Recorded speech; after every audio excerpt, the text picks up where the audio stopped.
All right, folks, joining us from some beautiful island in the Caribbean, as always, Mr. Matchroom himself, Eddie Hearn. What's up, Eddie? How are you, gentlemen? Good. Fresh off the jet from LA. Big show this past Saturday. We're going to jump right into that. We got to get your opinion on Ryan Garcia's knockout victory over Javier Fortuna. Is this what you imagined would happen? No, really good, really impressive. I mean, I didn't actually realize the fight was at 140. I thought it was at 135 because I thought it was for his interim title, which was interesting. I think that handicapped Fortuna a little bit because he's quite a small guy. But at the end of the day, I was thinking about this last night, and it's like, you can't, if you think something before the fight and something else happens, you have to give props and respect. So I thought before the fight, this was going to be a tough fight for Ryan Garcia. I thought it could be a banana skin, and he won dominantly. So you have to give him massive respect, and you have to say that was a very, very convincing performance, and a performance that says, okay, this kid might be the real deal, you know? And yeah, I didn't expect him to win that convincingly and that dominantly. And so with that performance, he's better than you thought he was. Yes. I actually sent him a DM last night just to say, look, respect where respect's due. That was a good performance, you know, because I feel like that you know, like I said on this show last week, I think that's a tough fight. You know, I wouldn't be surprised. So if I said that before the fight, I have to give props to Ryan Garcia because I thought that was going to be a difficult fight, and he passed it with flying colours. So, you know, I think the unknowns on Ryan Garcia a little bit is it's more like mentally, you know, is he at the races? Is he training hard enough? Is he improving? Is he learning under Goosen, who's, you know, clearly doing a great job as well? And I think the answer to all those things was yes. And listen, against Gervonta Davis is a massive fight. Like, it's two different fan bases. It's just such a great mix of styles, of personalities, of narrative. And I hope those guys can get it made. You know, I really do. I think Ryan will take that fight. I don't see why Gervonta Davis wouldn't want to take that fight. I'm sure he thinks he beats Ryan Garcia convincingly. So hopefully everyone involved can make that fight happen. Yeah, let's hope so. And I see you got surprised, just like a lot of other people. Fortuna couldn't make 135. That's why it was at 140. Right, okay. Yeah. But then all of a sudden, Ryan Garcia surprised everybody on our show live and said, I'm not going back down to 135. What do you think about his chances at 140 if Gervonta Davis doesn't come up to 140 to fight him? What about I don't really know enough about, you know, his physique and his body comp. He doesn't look like a big 140, that's for sure. But, you know, I think you have to sometimes look at the landscapes and see what fights are available. Are you referring to Tank? Are you referring to Tank or Ryan? I'm talking about Ryan Garcia. Yeah, I think he'll be a big 140. He's a big boy. He'll be a big 140. Tank's not a 140. He's never been a 140. I mean, this is a guy who used to box at what, 126? I mean, did he ever box lower than 126? I don't know. No, but not on professional. Like, the reality is he ain't a 140 in a million years, but he's a strong boy and he's a big puncher. But you say that, Eddie, but he beat Barrios, stopped him, and Keith Thurman couldn't stop Barrios at at 147. But I think we all know realistically, like Tank probably makes 135 quite comfortably, really, if he does it properly. Good point. You know, but I don't think it really matters. I mean, you're getting to a stage now where some of those fights, belts are irrelevant. And actually, Tank against Ryan Garcia, I don't care if it's at 136, 7, 8, 9, 40, whatever. It's just a really good fight. And I think, I don't see why that fight shouldn't be made. You know, I know there's been backwards and forwards between Joe Markowski and Espinoza, and like, obviously it's a split pay-per-view, or it's not my business, or whatever way they want to do the fight, but why not? But Eddie, I'm glad that you brought that up, because this is what I want to give the fans, right? A perspective of a promoter, very successful promoter, who's neutral in this regard, right? Like, let's stop playing the games. Like, Ryan went out and said, I'll record the negotiations if I have to let the people know I am not ducking Tank. I really want this fight. It's not just clout chasing. How does this fight happen if you could lay it out there for all the fans in a simple way, in plainest terms? How do you make this fight happen with both networks? Simple's the wrong word. Simple's the wrong word. All right. Well, simplify. Why is that? Why is simple the wrong when word? you have, because boxing's just weird. Like, and actually, I was talking to Joe Markowski about it the other day, because like, obviously Joe's quite new into boxing, and it's fresh. It's good. It's good to have someone fresh coming into the sport, but he is sometimes baffled by the business of boxing. Like, and it is baffling. And it really just comes down to people just like, some people don't want to share, right? And some people do want to share, and some people want to do business, and some people feel that if they do share, it's going to help you and it's going to give you a leg up. And it's like, so like, I always feel that, and sometimes I say this to fighters, don't worry about what they're getting, worry about what you're getting, right? Yes. And in this instance, you know, Showtime could be getting a monster fight, and if it's in collaboration with DAZN, I don't see the downside of that, but it's really none of my business. But I'm saying, how would you negotiate it? Because it's unfair for Showtime to say we want all of this when obviously the problem is like anything you put out publicly just rubs people up the wrong way. So like, you can put a tweet out saying, you know, Oscar could put a tweet out, or Joe could put a tweet out saying, yeah, we're ready, I don't know what the hold up is, blah blah, and all of a sudden that just someone off, and it's like, it ain't happening. That's the madness of the world that you're living in. That's terrible. What would I do? You have to walk on eggshells to negotiate boxing. Basically, yeah. You have to, unfortunately, it's something I'm not very good at, which is you have to keep quiet. But at the same time, it's hard to keep quiet when you're getting asked about it every day. 100 interviews, and I'm coming on this show, and it's not even my business. I'm not even involved with it. So I'll probably get a phone call later going, later going, why are you talking about Tank against Ryan Garcia? It's got nothing to do with it. Just blame it on us. Those guys on the boxing show asked me about it. I was going to say it's Akin Barak's fault. Yeah, I think you're being diplomatic about it, but I don't think, what do you think? Do you think animosity belongs in business? Because remember when we all wanted to see Floyd versus Manny Pacquiao, and Floyd said, hey, I'm not doing a fight with Manny Pacquiao as long as Bob Arum is involved, because I don't want him to make money. Yes, but it's one of the few industries where people will handicap themselves, right, and lose opportunities themselves because they don't want anyone else to have a piece of the bread or a piece of the success. 100%, but the fighter suffers because of that. The fighter. I agree, and sometimes the fighters have to step up and say, I'm going to take it into my own hands, right? Like, it's a bit like what Crawford's done a little bit. If that fight ends up, you know, getting made, he said, look, I want the big fights. I want to fight. So I'm going to leave Top Rank and I'm going to basically go out there and try and make this fight happen. Now, can he do it? We'll find out. But the reality of the situation is, how do you make Tank against, like, it's really, you know, who's going to have to make this fight? The fighters. Tank is the key to making this fight. Because if I'm Gervonta Davis, I'm coming out and I'm saying, right, all I keep hearing is this kid wants to fight. Well, I'm telling you now, I have no problem fighting him. So let's go and make the fight. Well, maybe they need to meet up like Floyd and Pacquiao did at the basketball game. After they met up in that basketball game, they went to the hotel room and chopped it up, and then the fight all of a sudden happened. But it's going to come down to Tank. But some people might say to Tank, don't worry about this, Tank. Like, we've got other plans. Like, we're going to fight in December. We're going to do this and we'll do that. Whereas Tank should be coming out now and going, hold on.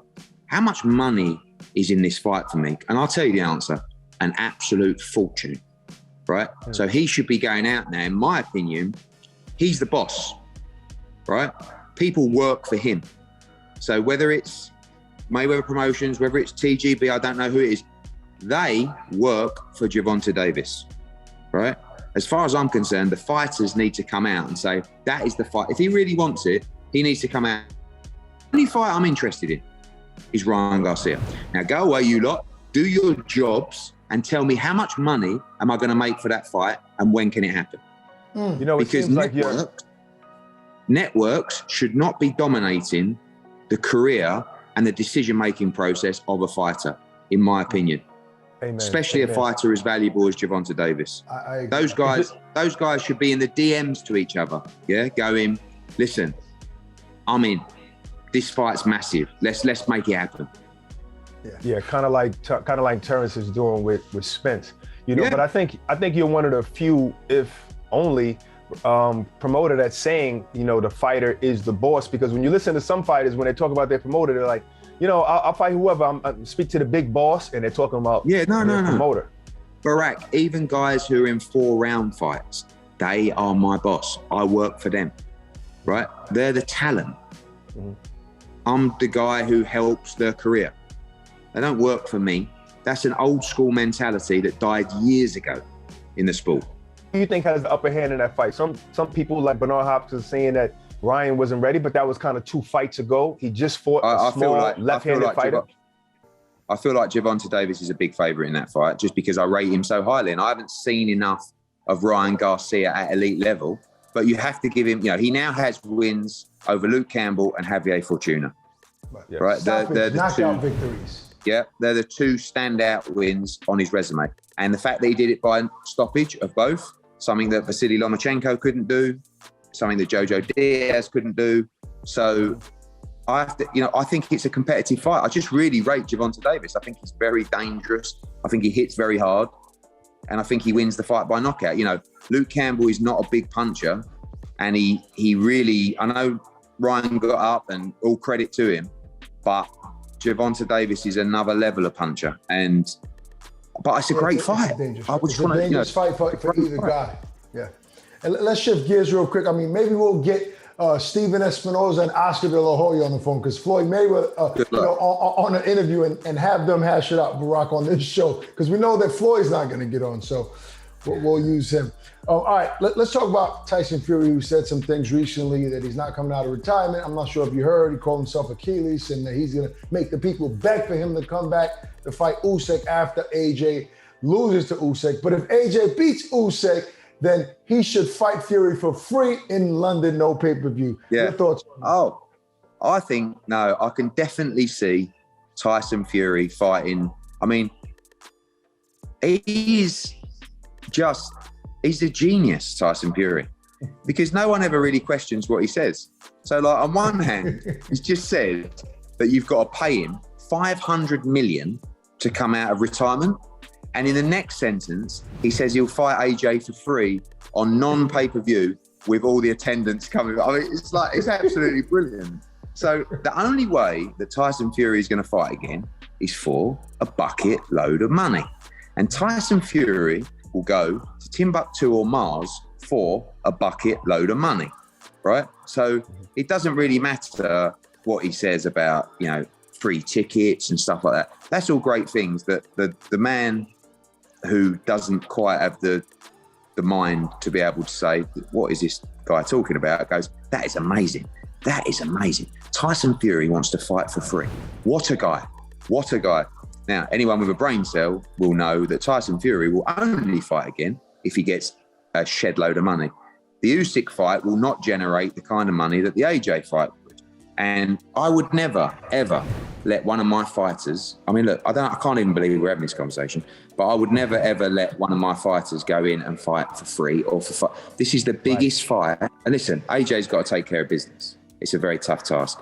But if and when he does, Tyson Fury against Anthony Joshua is not the biggest fight in boxing. It's the biggest fight ever in the history of the sport, right? And I will make sure that we do the right job, as we have done since he turned professional, for him. And by the way, again, I can't believe we're having this conversation. Tyson Fury will want to milk every dollar out of that fight that is available.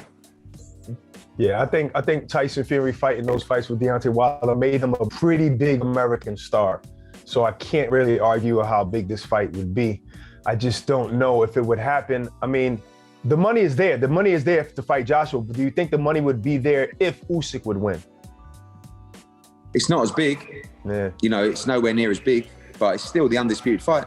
And you've got to ask yourself, what do you want? I think Fury is Fury's a historian. I think he wants legacy. I do, genuinely. And I think he would like to be undisputed. But if the money's not right, he won't do it.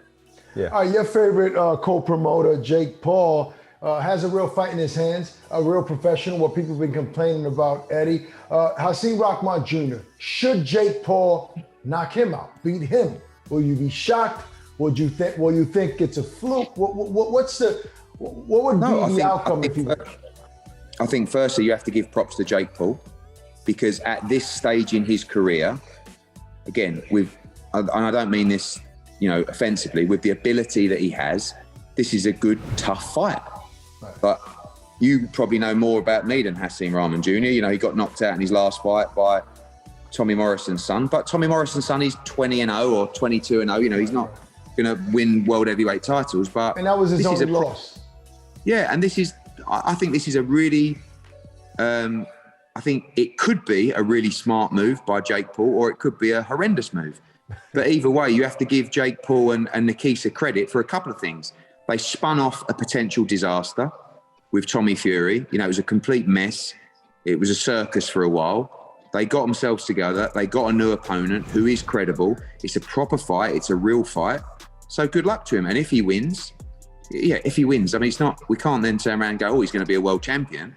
But you have to give him credit because he's making his way as a professional fighter. And it's a very solid win for someone at that stage in his career. Yeah, and numbers don't always tell the whole story, because even in that Morrison fight, Morrison was getting beat up and he pulled that out of nowhere from the mud. So it really would take a dedicated fighter in great shape to do what Morrison did to Rahman Jr., because Rahman Jr. was winning that fight. So just to say, I'll ask you guys, how do you see the fight playing out? Well, I don't give predictions, but I do feel like Jake has a very, very, very good shot.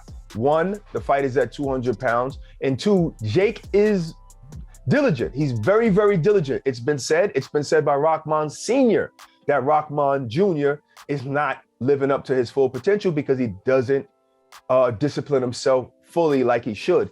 And I think Jake is a little bit better than what people probably think. I think he's been training for years, and he's one of those fast learners. Is he fighting Canelo next week or even next year? No, but he's one of those fast learners who hits very, very hard. So I give him a great shot in this fight. Yeah, I have to echo that, and I think he still won't get the credit he deserves. To your point, Eddie, that you would give him credit. I will. I'll give him credit at this stage in his career.